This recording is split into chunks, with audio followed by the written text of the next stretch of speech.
खम्मा गणिसा। आज हम जानेंगे कि चित्तौड़गढ़ के तीनों जौहर कब और क्यों हुए थे। चित्तौड़गढ़ में 3 बार जौहर हुए थे। पहला जौहर रानी पद्मिनी ने किया था। यह रावल रतन सिंह की रूपवती और सुंदर रानी थी, जिसकी वजह से अलाउद्दीन खिलजी उन पर लालायित हो गया था, जिसकी वजह से उन्होंने चित्तौड़ पर आक्रमण कर दिया था। चित्तौड़ पर आक्रमण करने के कारण रानी पद्मिनी को जौहर करना पड़ा। ये जो आप संपूर्ण हरा हरा भाग देख रहे हो, ये जौहर कुंड हुआ करता था पहले यहाँ। इसके बाद सरकार ने यहाँ पर बंद कर दिया क्योंकि चिल्लाने की आवाज आती थी, इसीलिए। ये जो आप सामने देख रहे हो, ये एक सती महल हुआ करता था पहले। इस सती महल से या नीचे गार्डन वाले भाग में कूदती थी औरतें। यहाँ कुंड हुआ करता था। घी, कपास, तेल एनी टाइम यहाँ पर जला हुए रहता था।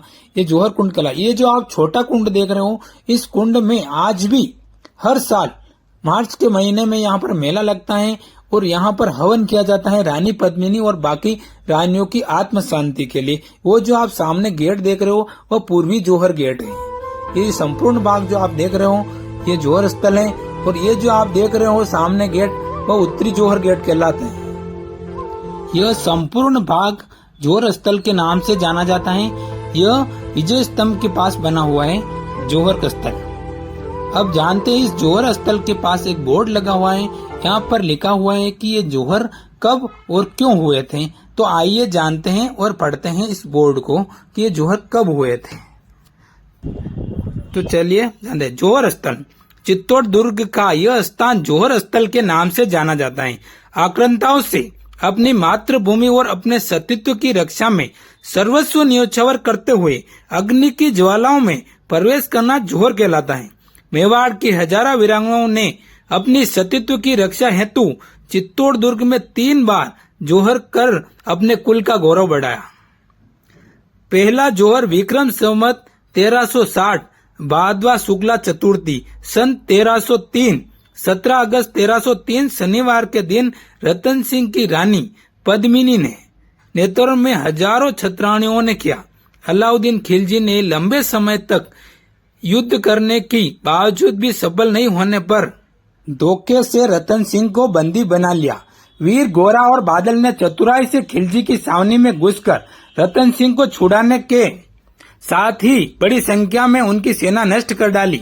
खिलजी के अंतिम समय में हजारों वीर नारियों ने जौहर किया और यहाँ के सैनिक केसरिया बाना पहनकर इनकी सेना पर टूट पड़े।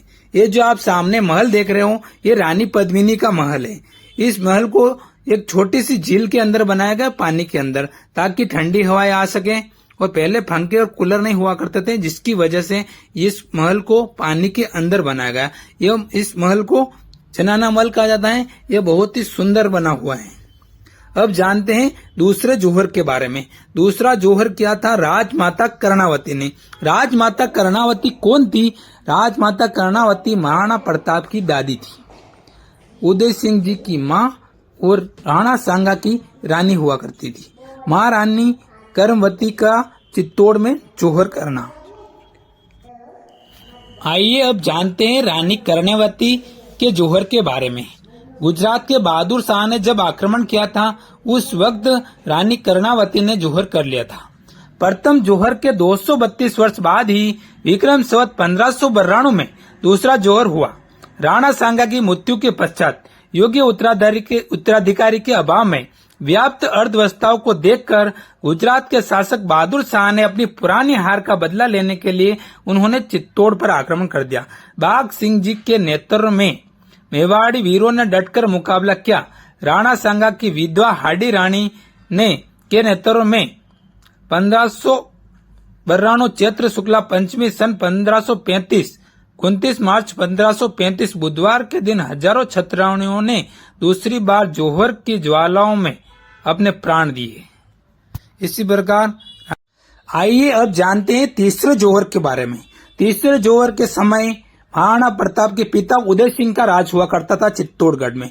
उस वक्त यहाँ के सेनापति और वीर रावत फत्ता जी और जयमल जी, जो कि मेड़ता के राजा हुआ करते थे, जयमल जी और फत्ता के नेतृत्व में ये युद्ध लड़ा गया था। अकबर ने जब 1568 में जब आक्रमण करा था, उस वक्त ये जौहर हुआ था।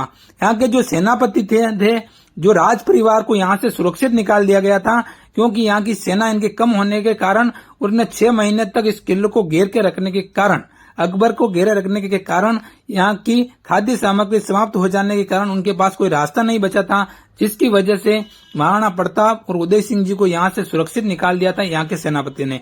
इसके बाद यहाँ पर तीसरा जौहर हुआ था। दूसरे जौहर के केवल 33 वर्ष बाद ही अकबर की राज्य लिप्सा के कारण चित्तौड़ में तीसरा जौहर हुआ था। जयमल और फत्ता चुंडावत ने महीनों तक अकबर की विशाल सेनाओं से डटकर सामना किया।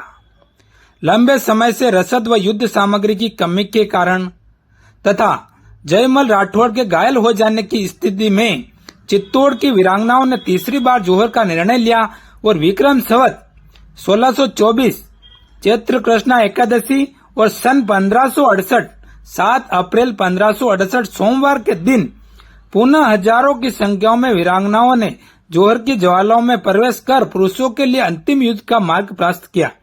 घायल होने के बावजूद भी जयमल राठौड़ अपने भतीजे और कल्लाजी के कंधे पर बैठकर तलवार चलाते हुए वीर गति को प्राप्त हुए। जयमल जी ऐसे वीर योद्धा थे जिनके पांव में अकबर ने बंदूक संग्राम नाम की बंदूक चला दी। इसके बाद भी उन्होंने अपने भतीजे के कंधे पर बैठकर युद्ध किया था। इसी प्रकार यहाँ पर 3 बार जौहर हुए थे और रानी पद्मिनी का जौहर सबसे सर्वश्रेष्ठ माना जाता है। ये जो आप स्थान देख रहे हो, ये जौहर तीनों जौहर इसी स्थान पर हुए थे।